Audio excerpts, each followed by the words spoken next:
Salatullah, salamullah ala Taha Rasulillah. Salatullah, salamullah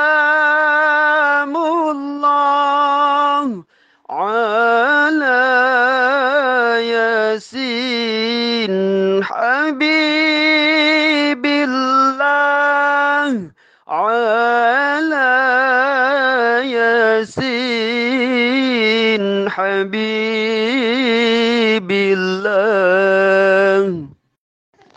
Ilahi salimil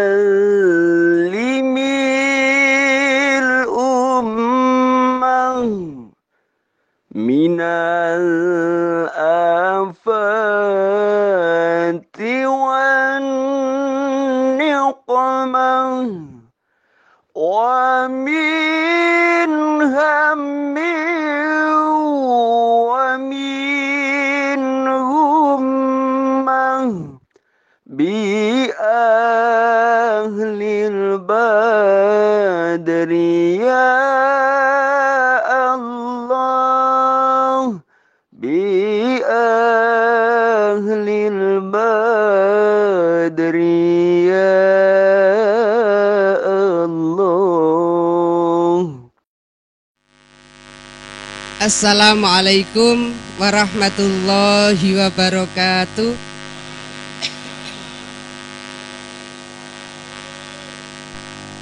Bismillahirrahmanirrahim. Alhamdulillah wa astaghfirullah. Wala hawla wala quwata illa billah. Assalatu wassalamu ala rasulillah Sayyidina Muhammad ibn Abdillah. Amma ba'd. Hadratal muhtaramin, para masyayikh, para habaib, para alim ulama, wabil khusus al-mukarram panjenenganipun sahibul ma'had al-mukarram Bapak Kiai Haji Ali Hanafiyah, segenap seluruh pimpinan dan pengasuh Pondok Pesantren Sedialaya cabang Indonesia Timur, seluruh majelis manakib, majelis istighosah, Bapak Ibu sekalian rahimakumullah. Alhamdulillah, pagi hari ini pangapunten Kiai, saya subuh baru masuk Surabaya. Begitu biasa kami sholat baru istirahat, kemudian bersilaturahim pada majelis yang mudah-mudahan selalu penuh ridho dan barokah Allah. Amin. Al-Mukarram panjenenganipun Kiai Ali, seluruh dzurriyyah dan seluruh jamaah semua yang saya hormati. Saya ingin menukil salah satu ayat yang hari ini agaknya harus menjadi referensi yang lebih kuat bagi kita semua, terutama para orang tua. Auzubillahi minasyaitonirrajim. Bismillahirrahmanirrahim. Wal yakhshal ladina law taraku min khalfihim dzurriyyatan di'afan khafu 'alaihim wal yattaqullah wal yaqulu qawlan sadida.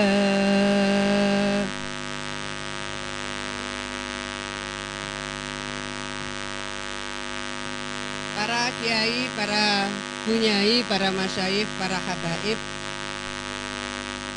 jamaah, majelis manakib semua yang saya hormati. Ini PR kita hari ini. Al-Quran memberikan referensi kepada kita semua.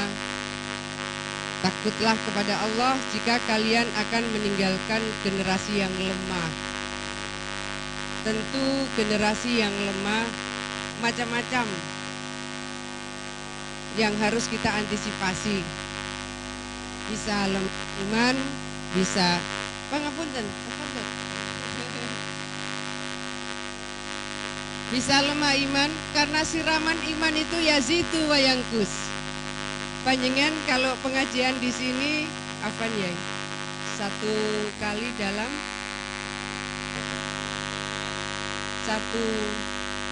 satu minggu 2 kali. Oh, yang manakib 1 bulan sekali. Yeah. Saya tukang jalan. Hari ini ketika disirami oleh Kiai Ali, panjenengan rasa teduh hatinya, teduh pikirannya, insya Allah perilakunya juga yang mungkin ada godaan-godaan melenceng diluruskan di majelis ini. Amin. Keluar dari majelis ini, ujiannya subhanallah. Keluar dari pintu pesantren ini ujiannya sudah luar biasa. Atau bahkan ujian itu ada di sini karena panjenengan buka handphone. Jadi ternyata ujiannya justru ada di saat tengah-tengah panjenengan manakipan, di saat di tengah-tengah panjenengan istighosah, di saat di tengah-tengah panjenengan tahlil. Hari ini Kiai, mudah-mudahan kita tidak termasuk bagian karena ini ayatul munafik. Tahsabuhum jami'aw wa qulubuhum syatta. Tahsabuhum jami'aw wa qulubuhum syatta. Sepertinya bersama-sama dalam satu majlis tapi hatinya masing-masing. Kenapa? Karena yang satu ternyata sedang chattingan dengan pedagang besi tua misalnya. Yang satu chattingan kalau dari Ambon ini banyak permata, banyak mutiara. Wah, ini dagang ini. Yang Muara TW jauh loh, ini Muara TW saya pernah ke sana. Jauh dan tidak ada pesawat langsung ya ke sana. Subhanallah, jauh sekali. Nah, yang seperti ini di Muara TW ini kan sedang berkembang tuh pariwisata. Ternyata tanahnya ada yang nawar, padahal sedang pengajian di sini. Saat tanahnya ditawar orang saat itu juga khusyuk apa enggak, Pak? Pasti akan berkurang kekhusyukannya. Jadi begitu betapa pentingnya majelis seperti ini. Karena ada orang tahsabuhum jami'aw wa qulubuhum syatta. Sepertinya dia dalam satu majelis tapi hatinya masing-masing. Mudah-mudahan kita tidak, hati kita dipersatukan. Kalau kita sedang baca manaqib, mudah-mudahan Syekh Abdul Qadir Al-Jailani qaddasallahu sirrah hadir bersama-sama kita. Kalau kita sedang membaca Maulidur Rasul ribuan seperti ini, mudah-mudahan Rasulullah hadir bersama kita. Amin. Nggak nutut Yai kalau kayak saya. Kemarin saya ada majelis bersama Al-Khidmah. Itu kalau semua sedang membaca Sallallahu ala Muhammad marhaban, Sallallahu alaihi wasallam marhaban, Sallallahu ala Muhammad marhaban, Sallallahu alaihi wasallam marhaban. Kalau saya baca sendiri di rumah sama anak-anak, kok saya tidak terlalu pede? Karena terlalu banyak dosa-dosa yang saya lakukan. Sholat malam kita kurang istiqomah, Senin Kemis saya bolong-bolong. Tadarus Al-Quran saya tidak istiqomah. Tetapi kalau kemarin majelisnya besar, para habaib banyak, kok rasanya tawasul kepada Rasulullah ini sambungannya lebih dekat. Amin. Lah panjenengan sekarang dengan masyayikh, para kiai dipandu oleh Al-Mukarram Kiai Ali Hanafiyah, rasanya kan lebih dekat ini. Nyambungnya dengan Syekh Abdul Qadir Al-Jailani lebih dekat. Betul. Saya tiap tahun Kiai, alhamdulillah saya termasuk yang dapat dari cicit Syekh Abdul Qadir Al-Jailani. Nanti insya Allah tanggal 18 saya dapat jadwal pagi Syekh Afifuddin. Syekh Afifuddin Al-Jailani insya Allah rawuh di Surabaya. Biasa waktu saya di Jakarta beliau rawuh di Jakarta. Kalau tahun lalu saya pas di Surabaya, beliau rawuh majelis saya di Surabaya. Artinya itu sudah menjadi jadwal tahunan ketika beliau ke Indonesia. Yang kita harapkan adalah bertemu dengan ulama, maka ulama warasatul anbiya. Betul. Bertemu dengan dzurriyyah Syekh Abdul Qadir Al-Jailani, mudah-mudahan akan meluruskan. Syekh Abdul Qadir Al-Jailani qaddasallahu sirra, itu dermawannya luar biasa. Jamaah manakib di sini, pangapunten yai, di mana-mana saya masih sering menemukan sholat malamnya rajin, Senin Kemisnya rajin, tapi jitoke tengkuknya dalam sekali, alias pelit. Ada enggak di sini? Padahal rajin manakiban, coba. Manakibannya enggak ada bedanya. Manakibannya rajin. Tapi bagaimana keteladanan seorang Syekh Abdul Qadir Al-Jailani? Ini berarti memang majelis-majelis seperti betapa kita masih harus terus menggembleng diri kita, termasuk saya sendiri tentunya.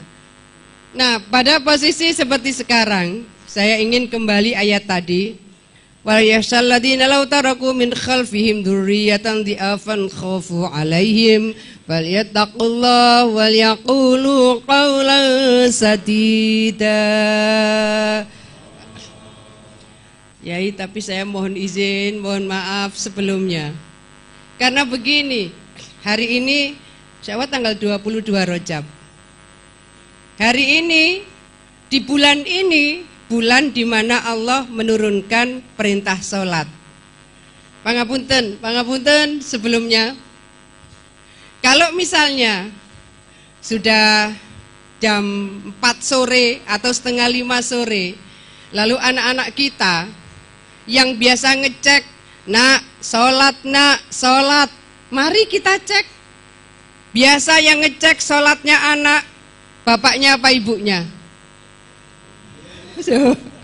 Mari sesibuk apapun.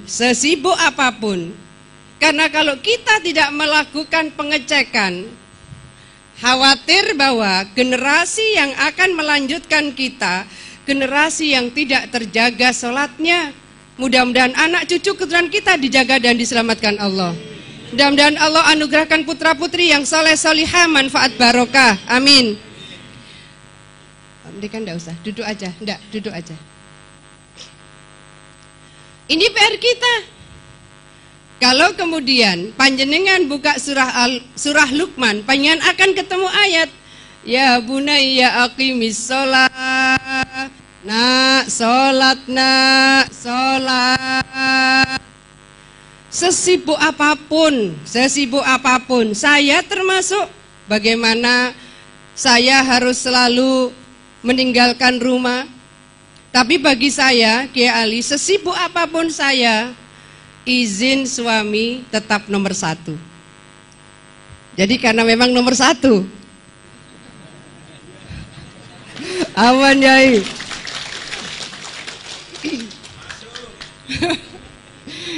Pokoknya Muara TV sambung doa, Makassar sambung doa, yang Ambon sambung doa, yang Bali sambung doa.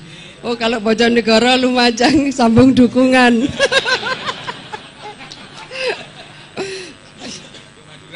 Oh, Madura. Madura apa lagi? Apaan Yai? Oh, Jawa Timur itu semua ini. Alhamdulillah. Pati sambung doa. Saya ingin matur panjenengan. Saya ingin menggandengkan, takutlah kepada Allah jika kita ini akan menurunkan generasi yang lemah. Ya bunayya aqimis sholat. Nak, sholat. Coba sesibuk apapun kita, cek anaknya di mana. Jangan lupa ya nak, sholat nak. Jangan lupa ya nak, sholat nak. Komunikasi untuk bisa memastikan bahwa anaknya bisa menegakkan sholat dengan baik. Bapak dan ibu sama-sama mengingatkan. Sekarang Kiai Ali pangapunten, saya tadi malam sampai jam 1 itu ada majelis mafia sholawat. Mafia itu manunggaling pikiran lan ati ing sholawat. Pangapunten ya. Afan. Jadi memang judulnya mafia, tetapi sebetulnya mafia itu singkatan dari manunggaling pikiran lan ati ing sholawat. Itu rata-rata di lapangan dan lebih 15 ribuan, 95% anak-anak muda. Saya ingin matur panjenengan, anak-anak muda ini menurut saya harus disentuh dengan bahasa anak-anak. Kalau sudah tahu anaknya yang laki punya teman perempuan, kalau kiai-kiai sepuh dulu ketahuan begitu dipanggil, langsung dinikahkan. Tapi sekarang ini berapa banyak bapak dan ibu memanggil langsung, dites bawa Quran, bisa enggak ngaji? Kalau mau jadi mantu saya harus bisa ngaji. Syarat itu insinyur apa ngaji? Syaratnya dokter apa sholatnya ini istiqomah? Coba. Pada posisi ini PR kita, pangapunten yai, PR kita bersama.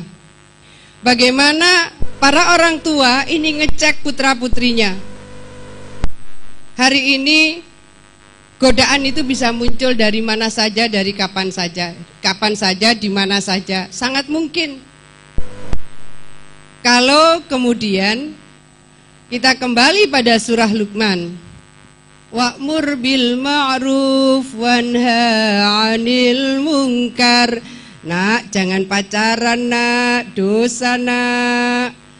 Bapak-bapak sempat tidak mengingatkan begitu sama anaknya? Coba, ini surah Luqman loh. Wa'mur bil ma'ruf wanha 'anil munkar.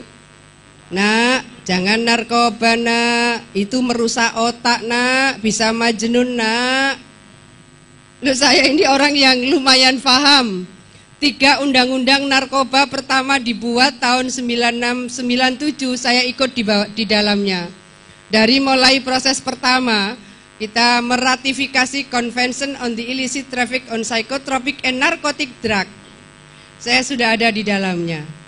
Undang-undang narkotika dan psikotropika saya ada di dalamnya. Sampai saya kemudian diundang di INCB. INCB itu International Narcotic Control Board tahun 97. Lah kaget saya Ki Ali, saya diundang di INCB. INCB itu adalah bagian dari PBB yang ada di Wiener, di Austria, tahun 97. Nah kalau 97 belum lahir Pak ya. Belum lahir juga. Oke. Saya diundang di Austria. Lalu ada Menteri Kesehatan dari Eropa. Menteri Kesehatan itu bilang begini, ini ekstasi, sekarang kan sabu, dulu ekstasi kan Kiai. Ini ekstasi yang bikin anak muda di negara saya itu menjadi terganggu, itu adalah produksi Indonesia. Waduh, ini di forum PBB loh. Forum PBB bilang begitu coba. Waduh, akhirnya saya bilang dulu sama Pak Brigjen Tanjung di Mabes Polri, beliau Direktur Narkotika. Pak Jenderal, pokoknya habis ini kita ketemu beliau. Karena menyebut nama Indonesia di forum internasional seperti ini, yang disebut karena itu produksi ekstasi itu dari Indonesia. Tahun 97. Itu kalau Inabah sudah ada itu. Abah Anom sudah, saya sudah ke sana, yang bagian putra sudah, bagian putri sudah.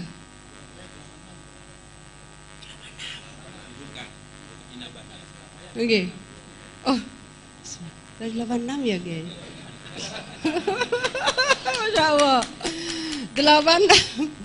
Jadi, oh ini berarti lebih dulu pemerintah. Ini apa di sini? Karena saya ingin balik tahun 89 itu ada protokol ASEAN countries. Negara-negara ASEAN itu bikin kesepakatan. Negara ASEAN, ayo bikin panti rehabilitasi. Itu tahun 89. Negara ASEAN, ayo bikin panti rehabilitasi. Tapi tahun 97 saat saya membahas undang-undang itu, Oh, kita ini bukan negara tujuan, kita negara transit. Lah korbannya padahal sudah banyak. Lah kalau ini abal 86 kan berarti sudah merehabilitasi korban. Nah, akhirnya selesai itu, saya kepancal sang menteri ini. Pulang dia. Saya bilang, Pak Jenderal Tanjung, kita pokoknya harus ketemu menteri itu. Kita akhirnya kemudian nemui, ya kita mesti naik pesawat lagi ke negaranya beliau. Saya bilang, Bu Menkes, Ibu kok bisa ngomong Indonesia produksi ekstasi di tahun itu loh, 97. Bagaimana caranya Ibu membuktikan? Karena ngomongnya di forum internasional. Dia bisa membuktikan di sini, di sini, di sini. Dan seterusnya. Maka takutlah kepada Allah jika kita akan meninggalkan generasi yang lemah. Macam-macam yang menjadikan kita ini bisa lemah iman, bisa lemah Islam, bisa lemah karakter, bisa lemah akhlak, bisa lemah ekonomi, bisa lemah sosial, bisa lemah persaudaraan. Nah, wa'mur bil ma'ruf wanha 'anil munkar. Ini PR kita semua. Hari ini juga PR kita adalah kesantunan anak-anak, tata krama anak-anak, cerita anak melukai orang tua sampai membunuh orang tua karena minta sepeda motor, orang tuanya nggak punya duit, dan seterusnya. Bagaimana kemudian dari soal kecil, anak-anak malam minggu pakai motor, motornya knalpotnya tidak dilepas, mengganggu tetangga. Coba, mari kita bersama-sama ingatkan, nak, wala tusair khaddaka linnas wala tamshi fil ardi maraha.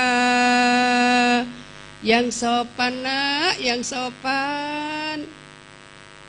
Mari bersama-sama kita sempatkan. Ya bapaknya, ya ibunya, seluruh keluarganya saling mengingatkan. Yang sopan, nak, yang sopan, Kiai Ali. Apalagi keluarga miskin, ya banyak ibu-ibu itu yang ngelus dodo. Karena kalau anak punya bayar SPP, lalu uang belum siap, biasanya dia marahnya sama ibu. Kalau anak berangkat sekolah, waktunya makan di meja, tidak ada lauk, adanya cuma nasi campur garam, marahnya juga sama ibu. Maka kalau ibu-ibu yang di bawah, ibu-ibu yang hadir di majelis ini, mudah-mudahan ibu-ibu semua dibahagiakan oleh Allah. Mudah-mudahan ibu-ibu semua diteduhkan hatinya, dan ibu-ibu akan menjadi pemangku keluarga yang sakinah, mawaddah, warahmah. Amin. Ini PR kita semua. Falyaqulu qawlan sadida. Terakhir ini Kiai pangapunten. Jangan pernah memberikan suasana kebencian kepada anak. Jangan pernah memberikan ujaran yang menyakitkan anak. Jangan pernah, saya tidak tahu, kalau marah itu kan tidak untuk dihilangkan, Kiai. Wal kadhiminal ghaidh, ditahan, tidak untuk dihilangkan. Karena kalau orang tidak punya marah, nanti semua yang mungkar-mungkar dibiarkan, tapi dikendalikan, ditahan, dikendalikan. Jangan sampai kemudian terucap kalimat-kalimat yang tidak baik. Karena kalau terdengar oleh anak, kemudian sangat mungkin anak akan menirukan, dan seterusnya dan seterusnya. Format seperti ini, kalau kita tidak bersama-sama di dalam majelis seperti ini, khawatirnya nanti liar. Inilah tempat di mana kita meluruskan hati, meluruskan pikiran, meluruskan seluruh perilaku kita. Di bulan Rajab ini Allah menurunkan perintah sholat. Di bulan Rajab ini Rasulullah Muhammad SAW diisra mi'rajkan, diisrakan minal masjidil haram ilal masjidil aqsa. Pangapunten Yai, saya mencoba mengajak bagaimana perilaku kita minal masjid ilal masjid. Hati kita, pikiran kita minal masjid ilal masjid. Kalau sudah perilaku, hati dan pikiran kita minal masjid ilal masjid, tidak ada ruang untuk berpikiran tidak baik. Yang ada adalah husnudzon, berpikiran baik, dan terus akan berusaha melangkah ke arah yang lebih baik, lebih baik, lebih baik. Bagaimana kita berada, di mana kita berasosiasi, berorganisasi, maka posisi kita allazi barokna haula. Tetesan-tetesan keberkahan, tetesan-tetesan yang memberikan manfaat akan menjadi bagian dari orientasi langkah, orientasi kehidupan kita, dan orientasi bagaimana kita bergerak bersama. Hari ini lebih baik dari yang kemarin, besok lebih baik dari hari ini. Amin. Al-Mukarram Kiai Ali Hanafiah dan seluruh dzurriyyah pimpinan Pondok Pesantren Surya Al-Hidayah di sini, saya dan rombongan menyampaikan terima kasih. Ini ada Ketua Muslimat Surabaya, juga wakil dan sekretaris, bersama-sama silaturahim kalian panjenengan, dan bukan karena silaturahim mendekati bulan Juni, tapi saya sama Ustadz Muzaki baru ketemu 2 minggu lalu, jadi saya bersyukur bisa silaturahim dalam majelis yang penuh mubarak ini, majelis mubarak penuh ridha dan barokah Allah. Matur nuwun sanget, nyuwun pangapunten, wallahul muwaffiq ila aqwamit thoriq. Wassalamualaikum warahmatullahi wabarakatuh. Selanjutnya ucapan selamat datang disampaikan oleh Al-Mukarram Kiai Muhammad Ali Hanafi Akbar. Saya jadi agak ada kaku saya ngadepi ibu ini. Gitu. Wong embongan musuh menteri ya. Gitu. Tapi beliau juga tahu ukuran manusia ini takwa kok, bukan menteri, bukan siapapun. Jadi beliau di sini saya mengukur beliau tadi sudah menyatakan beliau orang yang takwa, dan kita mencari pemimpin seperti itu. Yang belum pernah kita mendapatkan selama ini. Yang kita harapkan beliau memikirkan regenerasi ke depan. Tadi sudah disampaikan sedikit, beliau sampaikan dengan hati nurani. Saya tahu bukan hanya sekedar supaya kita mendukung beliau. Itulah cita-cita beliau memikirkan umati seperti Rasulullah sudah pesan, umati regenerasi ini apa yang harus kita berikan kepada umat kita ini, bukan yang sekarang saja, tapi bagaimana selanjutnya ke depan. Itulah pemimpin-pemimpin yang memikirkan umat. Insya Allah ya tuh, pemimpin-pemimpin yang adil. Dibutuhkan cuma satu sebetulnya pemimpinan itu, pemimpin yang adil. Kenapa? Pemimpin yang adil itu doanya dikabulkan oleh Allah Subhanahu wa Ta'ala. Jurusnya nggak usah banyak-banyak. Pemimpin yang adil aja itu nanti pertolongan Allah itu bisa datang. Ya, sedikit bisa mengalahkan yang banyak karena pertolongan Allah Subhanahu wa Ta'ala. Bukan banyaknya. Ya tahu. Sekarang orang pilih banyaknya, jangan, bukan banyaknya. Ya tahu. Semuanya apa yang dikatakan loh, aku memiliki kerajaan di langit dan bumi, aku berikan kepada yang dikehendaki. Siapa yang dikehendaki itu? Yang tahu kehendak Allah. Nah beliau ini tahu kehendak Allah, salah satunya tadi yang disampaikan, regenerasi ke depan ini siapa yang bisa melakukan dalam kondisi zaman yang seperti ini? Kalau bukan pemimpin-pemimpin yang beriman, yang bertakwa kepada Allah, yang tidak punya kepentingan cuma ilahi anta maksudi waridoka madlubi atini mahabbataka wa ma'rifataka. Mudah-mudahan dengan kondisi yang semrawut ini Allah menurunkan orang-orang pilihannya untuk menyelamatkan kita semua dan anak keturunan kita. Hanya itu yang saya sampaikan. Mudah-mudahan Allah ya yang lebih mempunyai otoritas, punya kuasa untuk memilih beliau, karena kita cuma mendoakan, karena pemimpin perlu didoakan. Itu didoakan beliau-beliau. Kalau dia jadi pemimpin, strateginya pemimpin itu sebetulnya lebih tahu cara-cara bagaimana rahmat itu turun. Rahmat itu turun, beliau yang nanti menjadi umaro harus mendeki ulama-ulama. Beliau harus memfasilitasi ulama-ulama yang baik-baik. Banyak juga ada yang semi masalahnya. Ya, nah ini yang bahaya itu yang semi itu. Yang baik-baik didekati, beri fasilitas untuk membuat umat ini menjadi iman dan takwa, karena Allah berjanji sekiranya hambaku itu beriman bertakwa, Allah turunkan keberkahan dari langit dan dari bumi. Itu pentingnya. Tidak semata-mata minta dukungan kepada manusia-manusia yang sering berpura-pura ini, tidak. Jadi pendekatan kepada ulama untuk membantu proses-proses orang-orang ini supaya diselamatkan, sehingga Allah menurunkan keberkahan dari langit dan bumi. Kalau beliau juga itu pada umumnya sekarang itu orang ada istilahnya apa? Memberi apa itu? Apa tuh? Money politik. Boleh money politik, tapi diberikan money-nya kepada fakir miskin dan anak yatim. Boleh money politik, tapi diberikan kepada fakir miskin dan anak-anak yatim.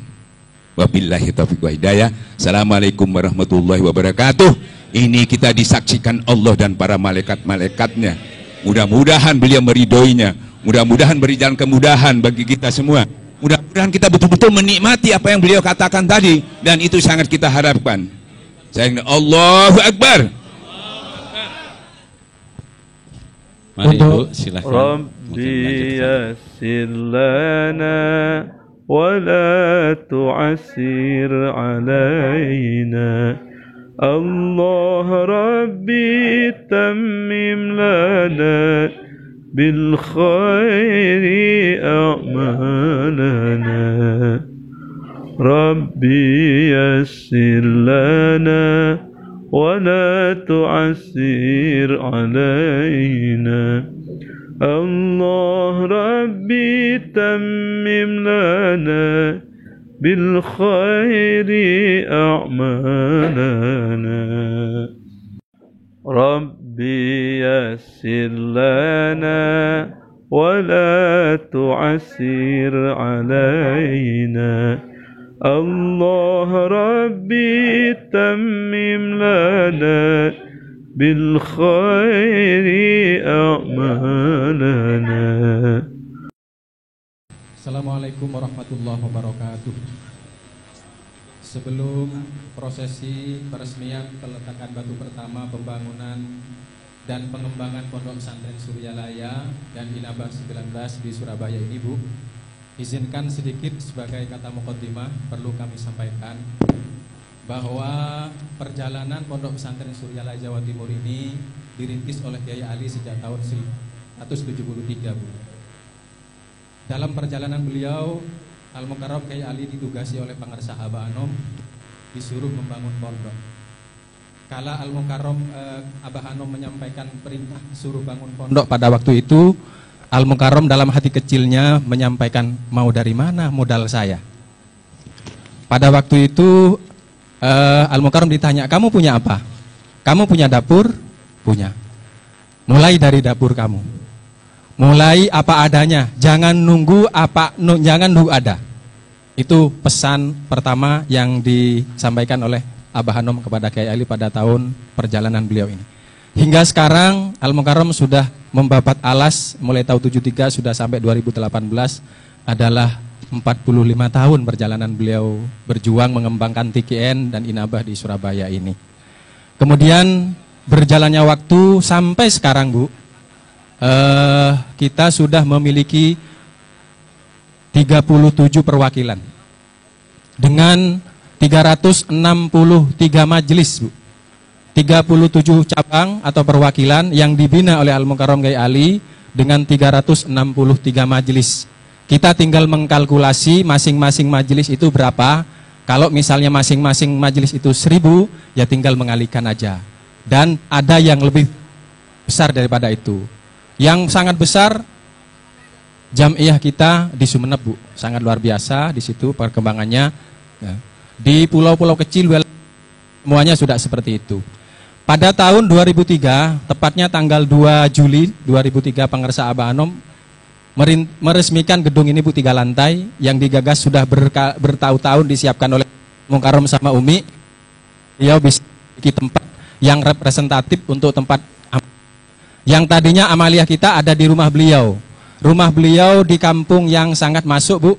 Beliau tidak pernah didorong oleh para ikhwan untuk pindah tempat di tempat ini. Tapi Al-Mukarram merasa terpanggil, disitulah tempat Al-Mukarram berjuang. Al-Mukarram sama Umi lebih senang, suka, lebih nikmat ada di. Tapi semuanya ini Al-Mukarram ini untuk umat, untuk ikhwan begitu. Nah, ini senyampang Bu Hovifah bisa bersilaturahim dengan Al-Mukarram dan kita semua para ikhwan, memanfaatkan momentum ini untuk mohon doa restunya bahwa akan segera dibangun setelah acara ini, peresmian hari ini dimohon dengan hormat secara simbolis untuk meletakkan batu pertama, sekaligus mohon doa restunya Bu. Segera kita mulai pembangunan 3 lantai gedung ini Bu, dengan luas bangunan hampir 3.000 meter persegi. Oleh karena itu, sebagai pengantar barangkali demikian, sambil prosesi berlangsung, kami persilahkan barangkali ada sepatah 2 kata dari Al-Mukarram. Sekali lagi. Halo, ada amanah tugas ini yang sifatnya khusus. Abah pesan kepada saya, Ali, namanya kiai-kiai itu yang di pondok itu sudah repot dengan pondoknya, lagi ngurusi anak-anak. Dari itu, Abah mengadakan inabah ini, ya toh, supaya kita bisa langsung terjun ke lapangan untuk merekrut anak-anak yang benar narkoba. Kira pondok-pondok Padungnya gaskan di lapangan itu khusus, kita ini khususnya menangani anak-anak yang terlantar, anak-anak nakal, anak-anak yang sudah melampaui batas dalam tindakan perbuatannya, bukan hanya anak narkoba saja, kami tampung di sini semuanya. Insya Allah mudah-mudahan dengan berkah karomah guru kita, alhamdulillah sampai saat ini juga berjalan dengan baik. Mudah-mudahan terus harapan kita terus menerus ini sampai yaumil kiamah, karena ini seperti apa yang sampaikan tadi, bahwa kita tetap bertanggung jawab tentang regenerasi. Maka dari ibu, saya bukan memilih ibu itu, mendukung ibu bukan karena saya ibu partai apa kek, di belakangnya siapapun, tapi full semata-mata ilahi anta maksudi, karena Allah semata-mata. Tidak punya kepentingan apa-apa, tidak mengharapkan apa-apa. Harapannya tadi apa yang disampaikan itu yang paling utama. Saya kira begitu. Mohon dengan hormat, dengan ketulusannya ibu bisa memberikan kenang-kenangan buat kita di sini. Monggo.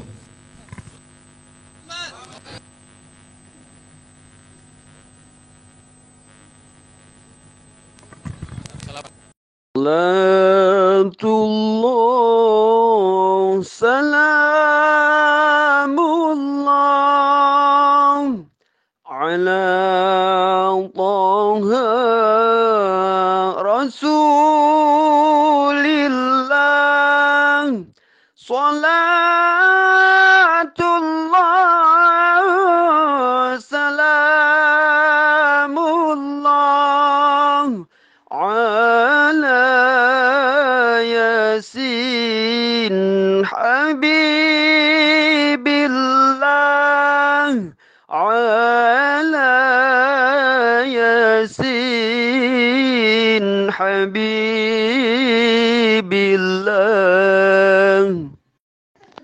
Ilahi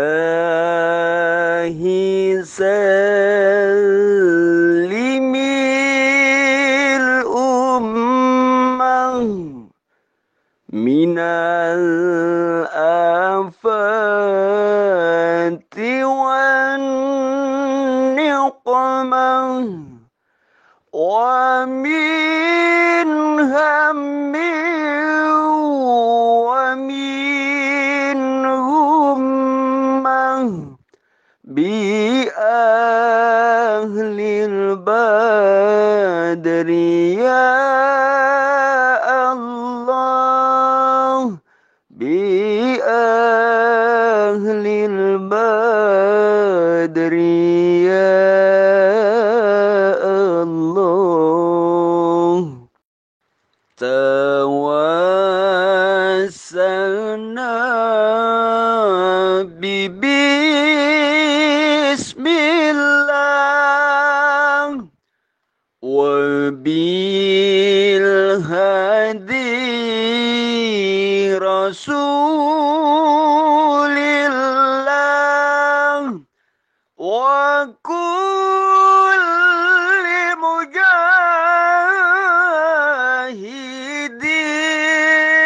lillah bi ahlil badri